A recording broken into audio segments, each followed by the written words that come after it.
Hi friends, welcome back to Sue's kitchen. നമ്മൾ ഇന്ന് ചെയ്യുന്നത് വളരെ ഹെൽത്തി ആയിട്ടും അതുപോലെ തന്നെ ഈസി ആയിട്ടും ചെയ്തെടുക്കാവുന്ന ഒരു സ്നാക്ക് റെസിപ്പിയാണ് കേട്ടോ. കുട്ടികൾക്കൊക്കെ സ്കൂൾ വിട്ട് വരുമ്പോൾ നമുക്ക് പെട്ടെന്ന് ചെയ്തെടുക്കാവുന്ന ഒരു ഹെൽത്തി റെസിപ്പിയാണ്. ഇതിനകത്ത് മൈദ, ഗോതമ്പ് പൊടി അങ്ങനത്തെ ഒരു തരം പൊടികളും ചേർക്കാതെ പാല്, മുട്ട, അതുപോലെ തന്നെ ഏത്തപ്പഴം ഇതൊക്കെ ചേർത്ത് പെട്ടെന്ന് ചെയ്തെടുക്കാവുന്ന ഒരു സ്പെഷ്യൽ സ്നാക്ക് റെസിപ്പിയാണ്. അപ്പോൾ നമ്മളുടെ ഈ ഒരു സ്പെഷ്യൽ റെസിപ്പിയിലേക്ക് കടക്കുന്നതിന് മുന്നായിട്ട് നിങ്ങൾക്ക് എൻ്റെ വീഡിയോ ഇഷ്ടപ്പെടുകയാണെങ്കിൽ ഒന്ന് ലൈക്ക് ചെയ്യാനും അതുപോലെ തന്നെ സബ്സ്ക്രൈബ് ചെയ്യാനും മറക്കരുത് കേട്ടോ. അപ്പോൾ നമ്മളുടെ ഈ ഒരു സ്പെഷ്യൽ റെസിപ്പി എങ്ങനെയാണ് ചെയ്യുന്നതെന്ന് നോക്കാം. ഏത്തപ്പഴം ഉപയോഗിച്ചുള്ള ഈ സ്നാക്ക് തയ്യാറാക്കുന്നതിന് ആദ്യം തന്നെ നമുക്കൊരു ഫില്ലിംഗ് തയ്യാറാക്കണേ. അതിന് വേണ്ടി ഒരു പാൻ അടുപ്പിൽ വെച്ച് ചൂടായപ്പോൾ അതിലേക്ക് 1 ടേബിൾ സ്പൂൺ നെയ്യ് ഒഴിച്ച് കൊടുക്കുക. പിന്നെ കുറച്ച് കാഷ്യൂനട്ട് ചേർത്ത് കൊടുത്തിട്ട് ആ കാഷ്യൂനട്ട് ഒന്ന് ചെറുതായിട്ട് കട്ട് ചെയ്തിട്ടാണ് ഇട്ട് കൊടുത്തിട്ടുള്ളത്.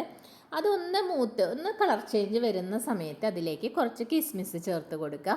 ഞാനിവിടെ ബ്ലാക്ക് റൈസിൻസും കിസ്മിസും കൂടിയിട്ടാണ് ചേർത്തിട്ടുള്ളത് കേട്ടോ. നിങ്ങളുടെ കയ്യിൽ ഏതെങ്കിലും ഒരെണ്ണ ഉള്ളെങ്കിൽ അത് മാത്രം ചേർത്താൽ മതിയാവും. അത് 1 മിനിറ്റ് ഇളക്കി കൊടുത്ത് വരുമ്പോഴേക്കും ഇതിലേക്ക് തേങ്ങ ചെരുകിയത് ചേർത്ത് കൊടുക്കാം. അപ്പം ഞാനിവിടെ ഏകദേശം ഒരു 1/4 കപ്പാണ് കേട്ടോ തേങ്ങ ചെരുകിയത് എടുത്തിട്ടുള്ളത്. അപ്പോൾ അതിൻ്റെ ആ ഈർപ്പം മുഴുവൻ മാറുന്നത് വരയ്ക്കും ഒന്ന് ഇളക്കി കൊടുക്കാം. ഈ സമയത്ത് നിങ്ങൾക്ക് ഇതിലേക്ക് ടൂട്ടി ഫ്രൂട്ടി വേണമെങ്കിൽ ചേർക്കാം കേട്ടോ. കുട്ടികൾക്കൊക്കെ കൊടുക്കുകയാണെങ്കിൽ കുറച്ചും കൂടി കളർഫുള്ളായി ചെയ്യുന്നതായിരിക്കും കൂടുതൽ നല്ലത്. ഇപ്പം നമ്മളുടെ തേങ്ങയിലത്തെ ആ ഈർപ്പമൊക്കെ നന്നായിട്ടൊന്ന് വലിഞ്ഞ് വന്നിട്ടുണ്ട്. ഈ സമയത്ത് ഇതിലേക്ക് 2 ടേബിൾ സ്പൂൺ പഞ്ചസാര കൂടെ ചേർത്ത് കൊടുക്കുക. ഈ പഞ്ചസാരയും കൂടെ ചേർത്ത് നമുക്ക് ഈ തേങ്ങ നന്നായിട്ടൊന്ന് മിക്സ് ചെയ്തെടുക്കാം. പഞ്ചസാര നന്നായിട്ട് മിക്സ് ചെയ്തതിന് ശേഷം നമ്മളിതിലേക്ക് ലാസ്റ്റായിട്ട് 1/2 ടീസ്പൂൺ ഏലക്ക പൗഡറും കൂടെ ചേർത്ത് കൊടുക്കുക കേട്ടോ. അതും കൂടെ ചേർത്ത് നന്നായിട്ട് ഇളക്കിയതിന് ശേഷം നമുക്ക് തീ ഓഫ് ചെയ്ത് കൊടുക്കാം. ഇതോടുകൂടി ഇതിലേക്കുള്ള ഫില്ലിംഗ് റെഡി ആയിട്ടുണ്ട്.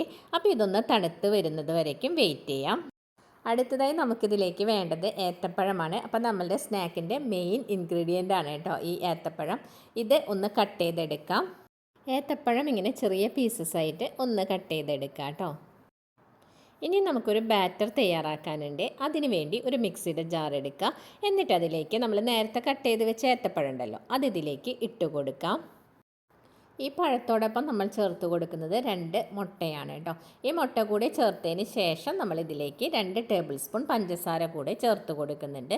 പഞ്ചസാരയൊക്കെ ചേർത്ത് ആ മധുരം ഒന്ന് കോമ്പൻസേറ്റ് ചെയ്യാൻ വേണ്ടിയിട്ട് ഇതിലേക്ക് ഒരു നുള്ള് ഉപ്പ് കൂടെ ചേർത്ത് കൊടുക്കുകയാണ്. ഉപ്പും കൂടെ ചേർത്ത് ഇതൊന്ന് നന്നായിട്ട് അടിച്ചെടുക്കാൻ വേണ്ടി നമ്മൾ ഇതിലേക്ക് 1/2 കപ്പ് ഫ്രഷ് മിൽക്കും കൂടെ ചേർത്ത് കൊടുക്കുന്നുണ്ട്. ഇതെല്ലാം കൂടിയാണ് നമ്മളൊന്ന് നന്നായിട്ട് അരച്ചെടുക്കുന്നത്. അപ്പോൾ ഇതിനകത്ത് നമ്മൾ മൈദ, അതുപോലെ തന്നെ ഗോതമ്പ് പൊടി അങ്ങനത്തെ ഒരു പൊടികളും ചേർത്ത് കൊടുത്തിട്ടില്ല. അതുകൊണ്ട് തന്നെ കുട്ടികൾക്കൊക്കെ കൊടുക്കുമ്പോൾ വളരെ ഹെൽത്തി ആയിട്ട് ഇതുപോലെ ചെയ്തെടുക്കാൻ പറ്റുമേ. അപ്പോൾ നമ്മൾ ഇത് നന്നായിട്ട് അടിച്ചെടുത്തിട്ടുണ്ട്. അപ്പോൾ ഈ ഒരു തിക്നെസ്സിൽ വേണം ബാറ്റർ ഉണ്ടാവാനായിട്ട് കേട്ടോ.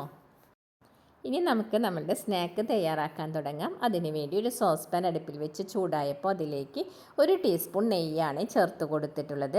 അതിനുശേഷം നെയ്യ് ചേർത്തതിന് ശേഷം നമ്മൾ അടിച്ച് വെച്ചിട്ടുണ്ടായിരുന്ന ആ ബാറ്റർ ഉണ്ടല്ലോ അതിൻ്റെ പകുതി പോർഷൻ മാത്രം ഇപ്പോൾ ഇതിലേക്ക് ഒഴിച്ചു കൊടുക്കാം കേട്ടോ.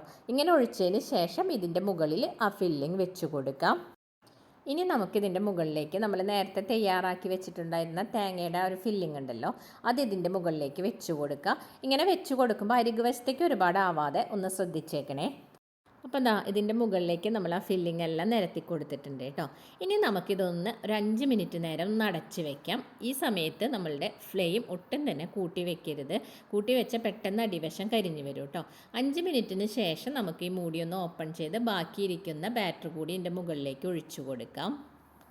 ഇപ്പോൾ ഇവിടെ ഒരു 5 മിനിറ്റ് കഴിഞ്ഞിട്ടുണ്ട്. അപ്പോൾ നമ്മൾ ആ ലിഡൊന്ന് ഓപ്പൺ ചെയ്തിട്ടുണ്ട്. ഇനി ഇതിൻ്റെ മുകളിലേക്ക് നമ്മൾ ബാക്കിയിരിക്കുന്ന ബാറ്റർ ഉണ്ടല്ലോ അതും കൂടി അങ്ങ് ഒഴിച്ചു കൊടുക്കുക. അത് അങ്ങ് സ്പ്രെഡ് ചെയ്ത് ഒഴിച്ചു കൊടുക്കുക കേട്ടോ. അതിന് ശേഷം നമുക്കിത് വീണ്ടും ഒരു 10 മിനിറ്റ്സും കൂടി അടച്ചു വെച്ച് വേവിക്കേണ്ടതുണ്ട്.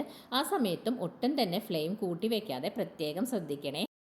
ഇപ്പോൾ ഇവിടെ ഒരു 10 മിനിറ്റ്സ് കഴിഞ്ഞിട്ടുണ്ട്. അപ്പോൾ നമ്മളൊന്ന് ഓപ്പൺ ചെയ്ത് നോക്കുകയാണ്. ഇതിൻ്റെ അരികു വശമൊക്കെ വിട്ട് വന്നിട്ടുണ്ടെങ്കിലും മോൾ വശത്ത് ഇനിയും വേവാനുണ്ട്. അപ്പോൾ അത് നമുക്കൊന്ന് മറച്ചിട്ട് വേവിച്ചെടുക്കണേ. അപ്പോൾ അതിൻ്റെ മറുവശം ഒന്ന് കമഴ്ത്തി കൊടുക്കാൻ വേണ്ടി ഞാനൊരു വേറൊരു നോൺ സ്റ്റിക്ക് പാൻ അടുപ്പിൽ വെച്ച് ചൂടായപ്പോൾ അതിലേക്ക് ഒരു ഇത്തിരി നെയ്യ് തടവി കൊടുത്തിട്ടുണ്ട്. എന്നിട്ട് ഇതങ്ങ് നമുക്ക് മറച്ചിട്ട് കൊടുക്കുക കേട്ടോ. ഇതിലേക്ക് അങ്ങ് കമഴ്ത്തി കൊടുത്താൽ മതിയാവും. അപ്പോൾ അതിൻ്റെ അടിവശം ഈ ഒരു നല്ല ഗോൾഡൻ കളറിൽ നമുക്ക് വന്നിട്ടുണ്ട്. അപ്പോൾ വളരെ സിമ്മിൽ വെച്ചാലേ ഇതിങ്ങനെ കിട്ടുള്ളൂ, ഇല്ലെങ്കിൽ അത് കരിഞ്ഞു പോകാൻ സാധ്യതയുണ്ട്. നമ്മളത് ആ പാനിലേക്ക് മറച്ച് വെച്ചതിന് ശേഷം അത് വീണ്ടും ഒരു 5 മിനിറ്റ് നേരം കൂടെ അടച്ച് വെച്ച് വേവിച്ചിട്ടുണ്ട് കേട്ടോ. അതിന് ശേഷമാണ് ഞാനിപ്പോൾ ഈ ലിഡ് ഓപ്പൺ ചെയ്തിട്ടുള്ളത്. ഇപ്പോൾ കറക്റ്റ് വെന്ത് വന്നിട്ടുണ്ട്. അപ്പോൾ നമുക്ക് ഈ സ്നാക്കിൻ്റെ മറുവശം എങ്ങനെയാണെന്ന് നോക്കണ്ടേ. അപ്പോൾ ഞാൻ ഈ പ്ലേറ്റിലേക്ക് ഇതൊന്ന് കമഴ്ത്തി കൊടുക്കുകയാണേ. അപ്പോൾ നമ്മളുടെ സ്നാക്ക് ഇവിടെ നല്ല സൂപ്പറായി കിട്ടിയിട്ടുണ്ട് കേട്ടോ. ഇനി നമുക്കിതൊന്ന് കട്ട് ചെയ്ത് നോക്കാം എങ്ങനെയാണെന്ന്. നമുക്കപ്പോൾ ഈ സ്നാക്ക് ഒന്ന് കട്ട് ചെയ്ത് നോക്കാം കേട്ടോ. ഇതിൻ്റെ ഉൾവശമൊക്കെ വളരെ സോഫ്റ്റായിട്ടാണ് ഉണ്ടാവുക. അപ്പോൾ നമ്മളിതിനകത്ത് മൈദ അതുപോലെ ഒരു തരത്തിലുള്ള അങ്ങനത്തെ പൊടികളൊന്നും തന്നെ ചേർത്തിട്ടില്ല.